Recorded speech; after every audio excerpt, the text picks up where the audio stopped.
Just real quick, my name's Andrew Rice. I'm from Education Analytics. You probably haven't heard of us, which is why I'm putting this up here. We came out of the University of Wisconsin. We used to be part of the Value Added Research Center.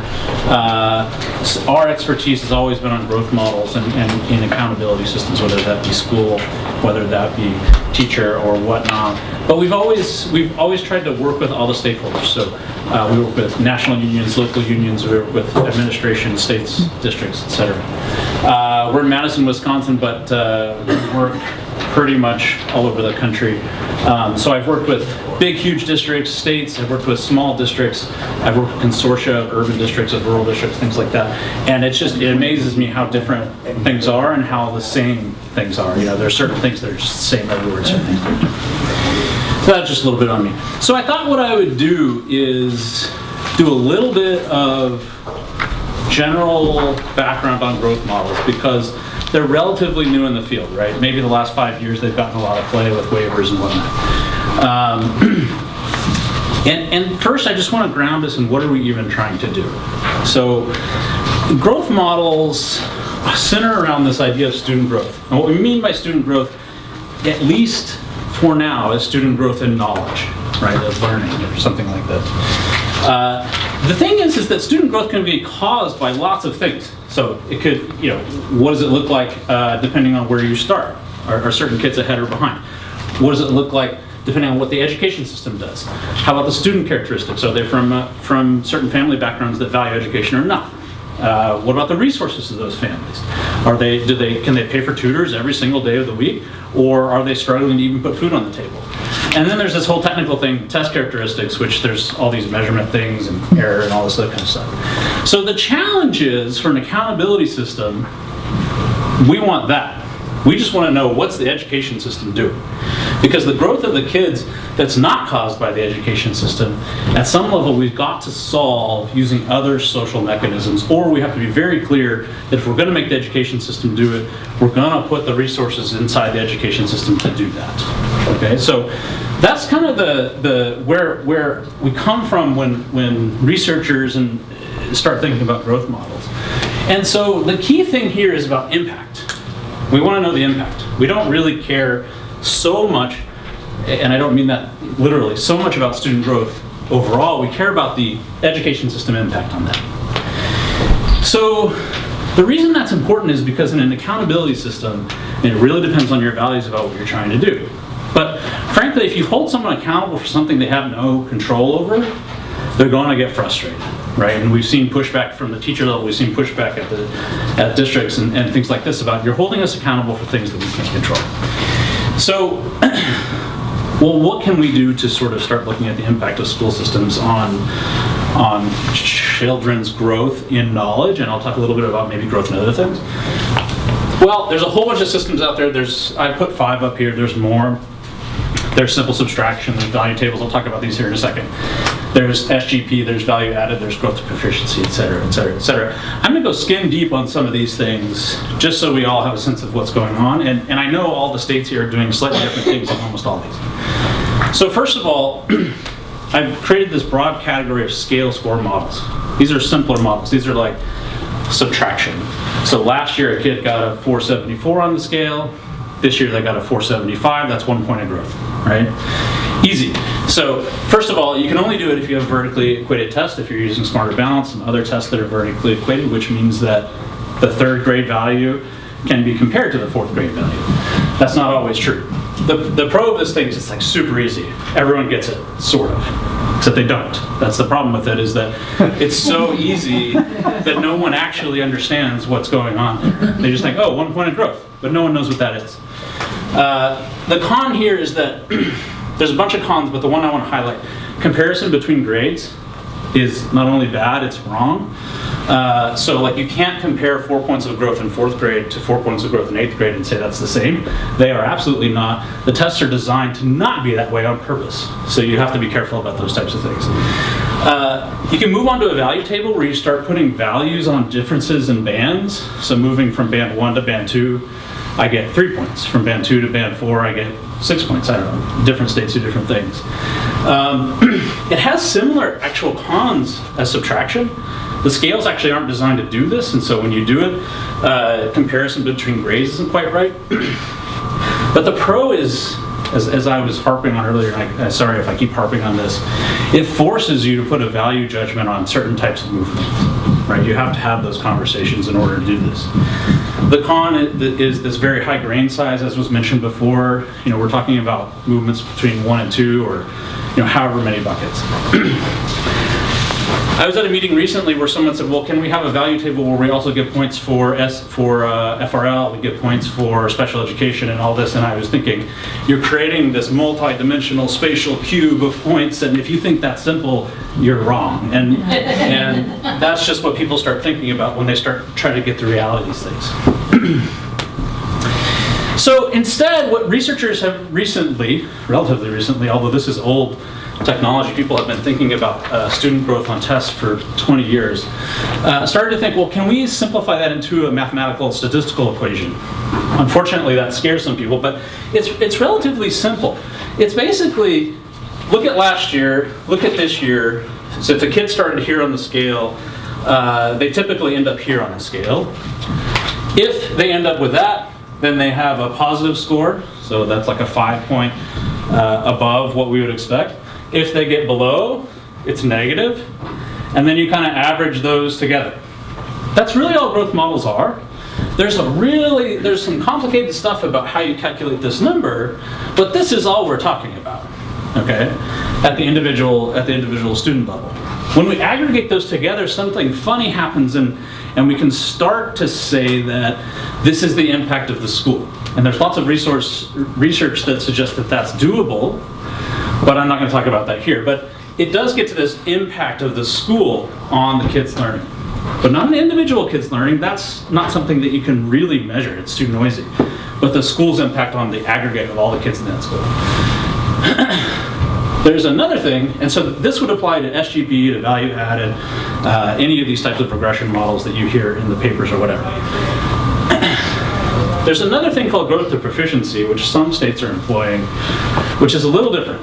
It says, okay, well, let's look at the track of tests over a time period. I just put arbitrary years up here, and say that we've got a kid in 4th grade that is at this test scale, somewhere, and let's say he or she is below proficiency. Let's say the green lines are proficiency for that test, okay?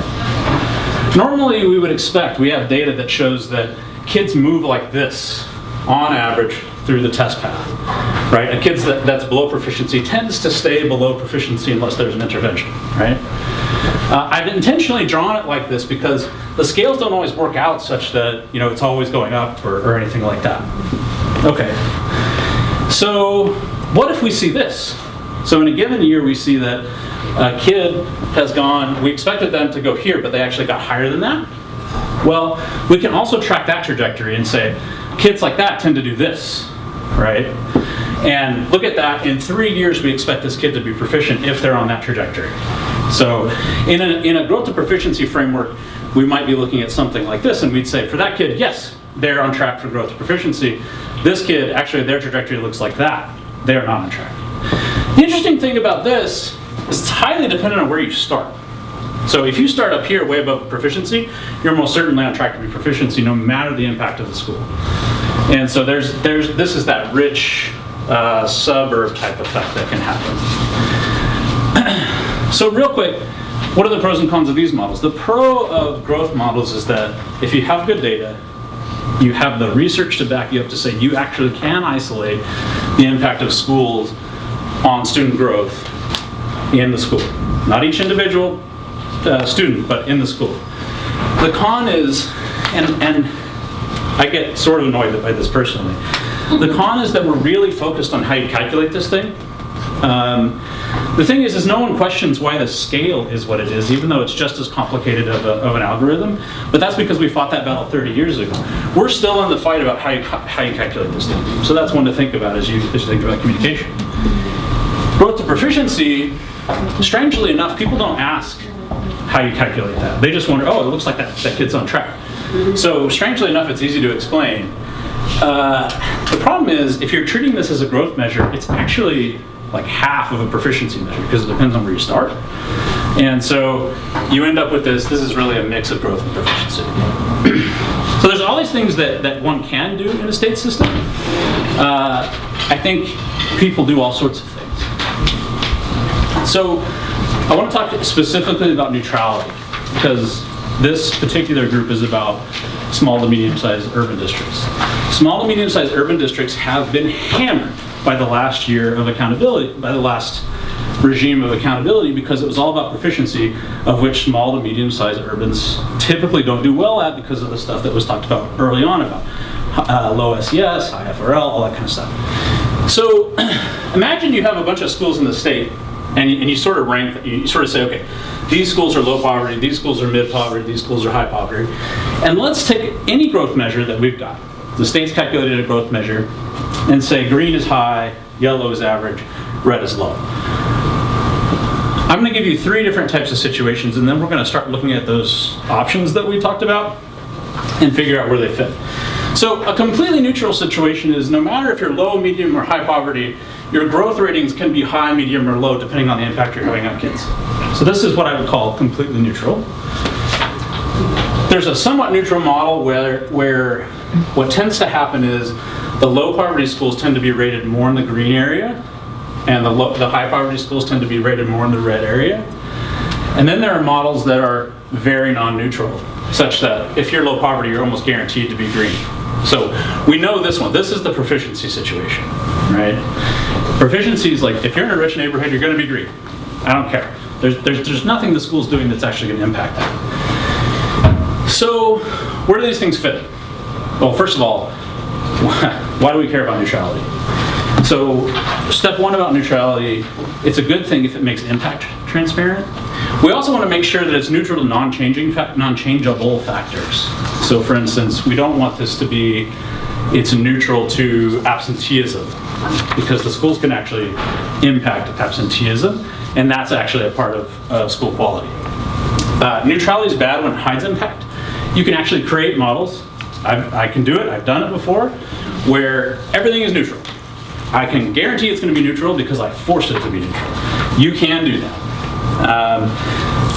Non-neutral models, of which many states actually use, tend to disfavor high FRL, high LL, high sped schools, just like we always have, right? And if we go to which ones of these models are kind of neutral or not neutral, there's a spectrum. And I'm not going to say that these are completely non-neutral or not, but proficiency is non-neutral, it's the worst. Value tables, depending on how you create them, that's that points assigned to growth, can be non-neutral. Growth to proficiency can be non-neutral. Subtraction is definitely non-neutral to like ELL, special education, things like that. SGP and some value-added models, somewhat neutral. They tend not to control for contextual factors like ELL and special education. And completely neutral, and this is the case that I was talking about. You can control for everything under the sun and make everything neutral, and you're great, except for the fact that you may have over-controlled for that. So let me tell you that what I always tell people is the measure doesn't matter that much. What really matters is how you rate it afterwards. And so I'm just going to walk through a few things that happen in different areas, and you guys are going to be struggling with this as you design your new systems.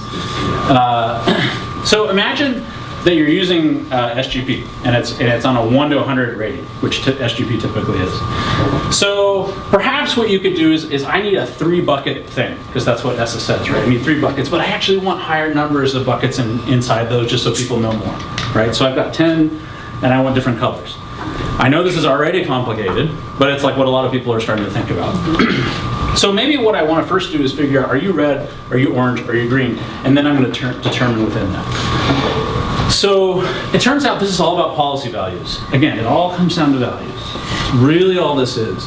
This is no longer science. All the stuff I said before was science. This is now policy level. There is no right answer, right? So one of the things you could do is you could take a growth percentile, so your schools are ranked or have these SGPs that come out between 0 and 100, and you can just say if you get between 4, you can equally distribute those, or you can say, you know what, I only care about the tail, so you're only going to get a 1 if you're like if you're out here and you're going to change these things like this. You can do all of that, and you can have technical advisors that will advise you to do this. You have technical advisors that will advise you to do that. if you've got 5 of them, you're going to get 5 different recommendations, right? So, and I'm one of those people, so I'm guilty. Which one would you recommend? Ask me separately. It depends on the day. It depends on the day and the situation. It depends on your values. That's what I always say, is what are your values? Tell me your values first, and then we'll figure out a system that can meet those. But, so like if you're using this bottom system, I'm going to have a 10 and a 55 and an 85, and the 85 is going to be green, the 55 is going to be orange, and the 10 is going to be red. Okay, and then I'm going to maybe determine the levels in between those. But what if you're interested in imprecision? So because we're stuck on this thing about how things that we're interested in how these things are calculated, it turns out they're measured with error. Turns out everything's measured with error, actually. We just don't talk about it. But for some reason, people are focused on this one, which I actually approve of. I would actually, everything is shown with error bands. But let's say that what we really want to know is your school any different from average? Right? If that's true, then every single one of these are confidence bands here, which is to say, we think you're somewhere between here and here, and most likely here. But this is normally, by the way, the size of these confidence bands for SGP, so keep that in mind. They're not narrow. All of those are the same. As far as I'm concerned, I can't say that any of those are different from average. All the green ones here are above average, and the red ones here are below average, and this is statistically now. So this is like I could go to court and say, statistically, you are below average. Okay. So I can do that. Maybe what I do is I look at the confidence interval first, see if it crosses, and then I create some numbers off of that, and I create levels. You can do all that if you want. By the way, these are decisions that real people are making in different states everywhere. And so I'm not just saying these academically. There's another one here where we can just use the confidence interval alone. I'm going to skip that. So here's one thing that is really important for small and mid-sized urbans. And the states in the room need to understand this too. If you have a school that has 500 students in it, or a school that has 60 students in it, they have exactly the same ratings. Their overall is 45, their 6th grade 55, etc., all the way down. Notice these are all the same numbers. They look different in confidence interval. The more students you have, the more sure you are about this number. So if you're using confidence intervals to rate schools, this is what you'll see. Or if you're not, you'll see, okay, this one's orange, red, green, we're going to do that. If we then use the confidence intervals, we're going to say that every single one of these ratings in the small school is just average, and all of these kind of move around and are rated differently simply because of precision. And so for you small to mid-sized urbans, some of you are structured such that you have these huge schools, and some of you are structured such that you have these small schools. That matters. And it also matters in what proportion of your schools are on the edges of these things. So it's something to think about. I don't want to harp on it too much because it can get very difficult to talk about. This is especially true with advanced measures, although what I'll say is that's true because we know it's true. The other measures that we use, you actually don't know if you can even calculate that thing. It might be so large that it covers the whole thing. So it's kind of a red herring to say that these things are noisy and other things aren't. I would claim, and this is up to you as a state, as districts for advocacy, when you're advocating with your state, it's important to know the measure of uncertainty, even if it's not used in your rating system. One last thing. One last thing here. For those of you that are considering a vertical scale, there is an issue with vertical scales. So I'm just going to use the California scales because I have a screenshot of it. This is for SBAC, but any other vertical scale that you have, it's important to know. So imagine you have a kid that's standards met in 3rd grade, and you want to make sure that they at least stay on standards met. So how many points does it take to stay on standards met for someone who's standards met in 3rd grade?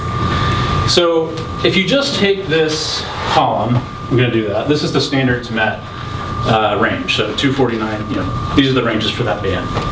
Well, what does it take to stay there? It turns out that a 3rd grader needs to get 42 points to go from 3 to 4. But then you need 39 points, 32, 26, 17. Notice that it goes down, right? This is important. Psychometric scales on assessments are designed this way. They are supposed to go down. This doesn't have anything to do with the students in the state or anything like that. This is just the way that the psychometricians do this. The thing is, if you're comparing 40 points of growth in an elementary school to 40 points of growth in a middle school, you're looking at two separate things. The same amount of staying in the middle of proficient essentially is 25 points in the middle grades. And it goes down as you get to high school. So keep that in mind as you're starting to compare scale scores. They're not comparable.